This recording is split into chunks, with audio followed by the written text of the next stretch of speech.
Kolay gelsin abi. Video çekebilir miyim? Video çekebilir miyim burada? Neden?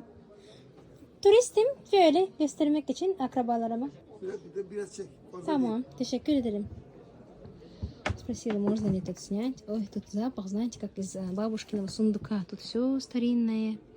Недоволен дядька, что я снимаю. Чуть-чуть это дал немножко. Посними, сказал, разрешение. Очень интересно. Neredensiniz? Çeçenistan'dayım. Efendim? Çeçenistan. Bursa'ya misafir geldim. Benim arkadaşlarım var burada. Maşallah, maşallah. Evet. Aferin. Teşekkür ederim. Adın ne? İsmin? Оксана benim ismim. Оксана. Aksana. Aksana. Maşallah. Hadi bakalım. Узнал, что я чеченка, сразу заговорил, разрешил еще снять. Сними Hadi это, de çek сними o zaman. то. Hadi bakalım. Еще что-то покажет сейчас. передачи. О, teşekkür ederim. Открыл мне уже и свет включил. Сначала был недоволен, сейчас включил свет, показывает уже все, рассказывает. Evet, evet. Вот, смотрите, он показывает. Ay, Yani bana bir eğlence. Kafana geliyor kepçe.